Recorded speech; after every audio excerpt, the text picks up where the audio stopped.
एक व्यक्ति जो अपने जीवन में बड़ा ही परेशान था, उसकी परेशानी का सबसे बड़ा कारण था उसका डर।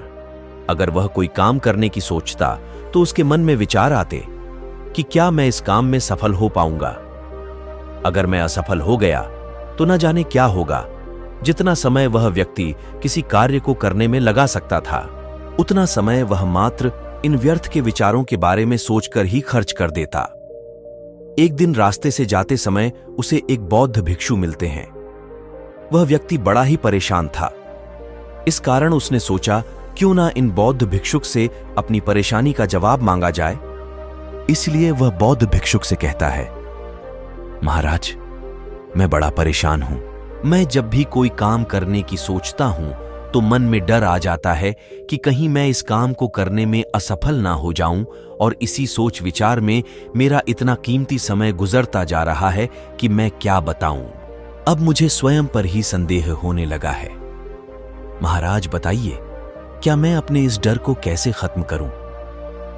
तब बौद्ध भिक्षुक उस लड़के के प्रश्न का उत्तर देते हुए कहते हैं, मनुष्य की प्रवृत्ति ही ऐसी है कि वह ज्यादा समय नकारात्मक ही सोचता है। जितना समय उसे अपने लक्ष्य प्राप्ति के लिए देना चाहिए, उतना समय वह केवल व्यर्थ के विचारों के बारे में सोचकर ही बिता देता है कि क्या मैं कुछ कर पाऊंगा। अगर मैं यह काम ना कर पाया तो न जाने क्या होगा। अगर मैं असफल हो गया तो न जाने क्या होगा। वह व्यक्ति इस सोच में इतना डूबा रहता है कि वह अपनी क्षमताओं पर भी संदेह कर बैठता है। जब कोई व्यक्ति खुद पर ही संदेह करता है, वह औरों को कैसे प्रेरित कर पाएगा? खुद पर भरोसा करने के लिए वह जीवन भर बस इसी डर के साथ जीता है। यही डर उसके पतन का कारण बनता है।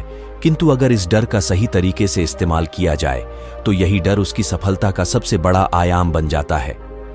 अगर व्यक्ति खुद पर भरोसा करे तो उसे मालूम पड़ेगा कि उसके डर में ही उसकी ताकत का सूत्र है। उस व्यक्ति को बौद्ध भिक्षुक की यह बात समझ नहीं आ रही थी। उसने सोचा, यह भिक्षुक कितनी अजीब बात कर रहे हैं। तब उसने भिक्षुक से पूछा, महाराज, आप जो कह रहे हैं वह तो मेरी समझ में नहीं बैठ रहा है। डर को कोई अपनी ताकत कैसे बना सकता है? अगर कोई व्यक्ति किसी चीज से डरता है तो वह उस चीज को अपनी ताकत कैसे बना पाएगा? इससे पहले कि भिक्षुक उस व्यक्ति को कुछ कहते, इतने में जोर से शेर की दहाड़ सुनाई दी। शेर की दहाड़ सुन वह आदमी डर जाता है। उसे डर था कि कहीं उसने कोई हरकत की तो शेर उसे अपना भोजन बना लेगा। इसलिए वह बिना कोई आवाज किए अपनी बढ़ती हुई धड़कनों को काबू करने के प्रयास में लग गया। थोड़ी देर बाद जब खतरा टल गया तब भिक्षुक ने कहा, जब तुम शेर से डर गए थे तो उस समय तुम्हारे शरीर का रोम रोम जग गया था।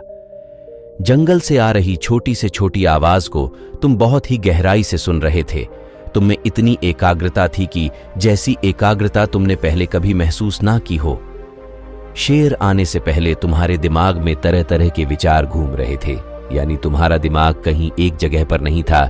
किंतु जैसे तुम्हें शेर की आवाज सुनाई दी, तुम्हारा मन उन सभी विचारों को भुलाकर केवल इसी बात पर एकाग्र हो गया कि शेर से कैसे बचा जाए। इसके लिए तुम अपना हर संभव प्रयास करने के लिए तैयार थे। हमारे शरीर के अंदर बहुत सी ऐसी क्षमताएं हैं जिन्हें हम अभी तक ठीक से नहीं जान पाए हैं। यदि शेर तुम पर हमला कर देता तो तुम अपना जीवन बचाने के लिए ऐसी क्षमताओं को देखते जो तुमने पहले कभी ना देखी हो। तुम खुद महसूस करना, जब कोई पागल जानवर हमारे पीछे दौड़ने लगे तो ऐसे समय हम अपने जीवन को बचाने के लिए इतनी तेजी से दौड़ते हैं जिस तेजी से हमने पहले कभी ना दौड़ा हो। तो ऐसे समय में हम में जो क्षमता होती है वह एक अलग ही स्तर की होती है। हम अपने जीवन में कभी इतनी तेज नहीं दौड़े होंगे। यह क्षमता तभी देखने को मिलती है जब हमारा मन डर में होता है। मुसीबत के समय हमारा दिमाग अपनी उच्चतम श्रेणी में काम करता है। इस समय तुम्हारी इंद्रियां बिल्कुल सक्रिय हो जाती है। तुम्हारे सुनने की क्षमता, देखने की क्षमता, सोचने की क्षमता तथा शारीरिक क्षमता सब कुछ अपने उत्तम शिखर पर पहुंच जाती है। और जैसे जैसे यह स्थिति खत्म होती है, हम फिर से अपनी पुरानी अवस्था में आ जाते हैं।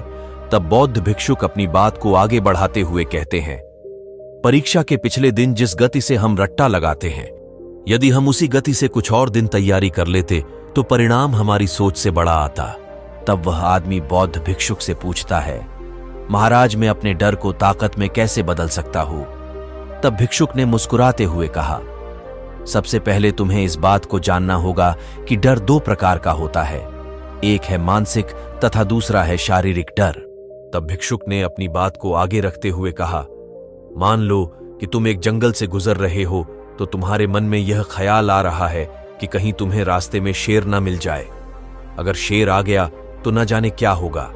अब तुम प्रत्येक चीज को शंका की दृष्टि से देख रहे हो। हल्की फुल्की आवाज सुनकर भी तुम्हें ऐसे लग रहा है कि मानो शेर आ गया है, किंतु शेर अब भी तुम्हारे सामने नहीं आया है। यह मात्र तुम्हारी कल्पना है। हो सकता है कि शेर तुम्हें इतना ना डराए जितना तुम मात्र उसकी कल्पना करके डर रहे हो। यह चीज मानसिक डर है। इसी मानसिक डर की वजह से हम जो भी फैसला लेते हैं उसमें हम पूर्ण विश्वास नहीं कर पाते।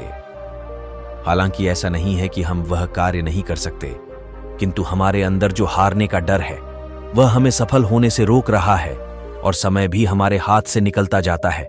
और जब समय गुजर जाता है तो हम सोचते हैं कि काश एक बार खुद पर विश्वास करके वह काम कर लिया होता जिसमें हमारी रुचि है, तो आज हमारी जिंदगी कुछ और ही होती।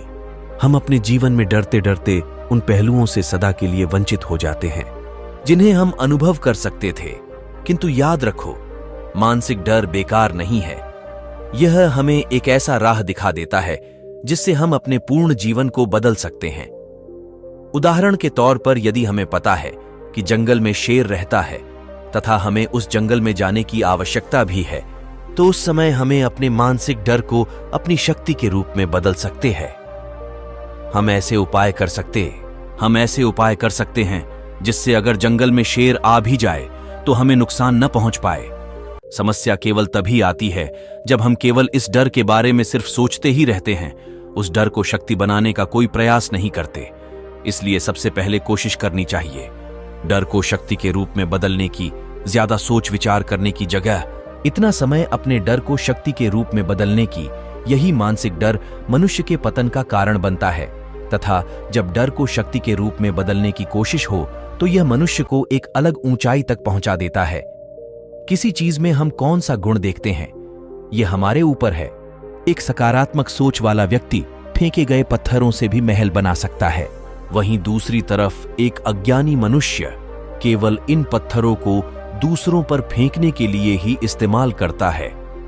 अगर किसी व्यक्ति को अपने मानसिक डर को शक्ति के रूप में बदलना है तो इन नियमों का अनुसरण करना चाहिए।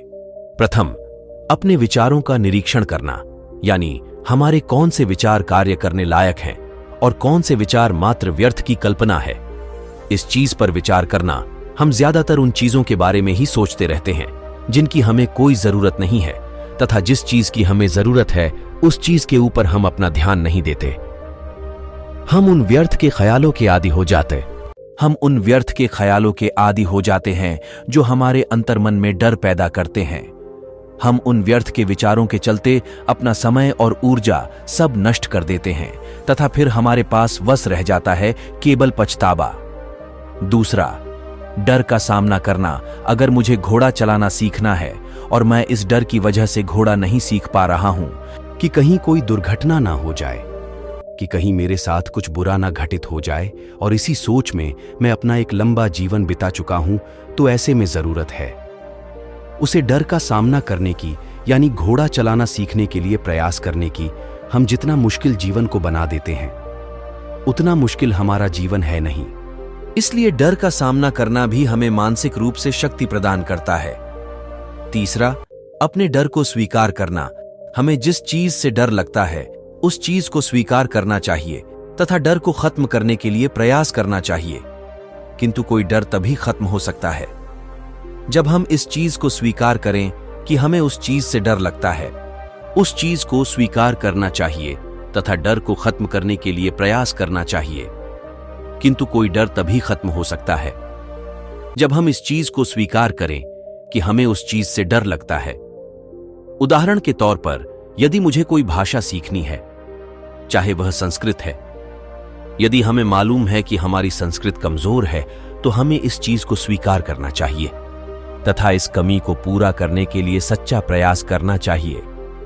सच्चे प्रयास का अर्थ है कि दिखावा न करके अपने पूरे मन, शक्ति, धैर्य तथा अपने ऊपर विश्वास रख के सच्चा प्रयास करना। इस तरह से प्रयास करना कि हमारी अंतरात्मा को भी यह लगे कि हम सच में कोशिश कर रहे हैं किसी चीज को पाने की। इसके बाद बौद्ध भिक्षुक 2 पल रुककर कहते हैं, अब मैं तुम्हें बताता हूं कि शारीरिक डर क्या है। मान लो तुम घोड़ा चलाना सीख रहे हो और एकदम से संतुलन खोने की वजह से दुर्घटना होने से तुम बच जाते हो। इस समय तुम्हारे हाथ पांव कांप रहे होंगे, तुम्हें समझ नहीं आ रहा होगा कि अब क्या किया जाए। तो यह स्थिति शारीरिक डर है, जहां तुम्हारा शरीर बिल्कुल काम करना बंद कर देता है। हम सांस भी डर डर कर लेते हैं। तुम इस शारीरिक डर को इस तरह दूर कर सकते हो। प्रथम, अपने ऊपर संयम रखना। हमें सबसे पहले अपनी सांसों को नियंत्रित करना है। अपने बंद पड़े शरीर को फिर से पुरानी अवस्था में लाना है। हो सकता है कि यह एक बार में ना हो, किंतु जब हम धीरे धीरे इस चीज को अपनी आदत बना लेते हैं तो निश्चित ही हम शारीरिक डर से बच निकलेंगे। दूसरा, मानसिक रूप से मजबूत होना। जब तक हम मानसिक रूप से मजबूत नहीं होंगे तब तक हम यह नहीं स्वीकार करेंगे कि प्रत्येक घटना हमारी सोच के अनुरूप घटित नहीं होगी। हम केवल अपना सच्चा प्रयास कर सकते हैं अपनी मंजिल को प्राप्त करने की, किंतु इसके बावजूद कोई ऐसी घटना घट जाती है जिस पर हमारा कोई नियंत्रण नहीं। तो हमें इस बात को समझना होगा कि प्रत्येक चीज इंसान के वश में नहीं है। उदाहरण के तौर पर, मान लो आप अपने शरीर का बहुत ध्यान रखते हो, कोशिश करते हो कि कोई भी बीमारी आपको ना हो, किंतु इसके बावजूद आपने कोई ऐसी बीमारी हो जाती है, इसके ऊपर आपका कोई नियंत्रण नहीं। तो ऐसे में आपको सच्चाई को स्वीकार करना ही होगा, क्योंकि प्रत्येक घटना इंसान के वश में नहीं है। तब बौद्ध भिक्षुक अपनी बात को खत्म करते हुए कहते हैं, वत्स, अगर तुम इन चीजों को अपने जहन में बैठाकर चलते हो तो जरूर तुम्हारी समस्या का हल तुम्हें मिलेगा। बौद्ध भिक्षुक से ज्ञान की यह बातें पाकर वह व्यक्ति वापस चला जाता है। दोस्तों, अगर आपको हमारी ये कहानियां अच्छी लगे तो हमारे चैनल को जरूर लाइक और सब्सक्राइब करें। ये हमें और ऐसी कहानियां बनाने के लिए प्रेरित करेगा। धन्यवाद।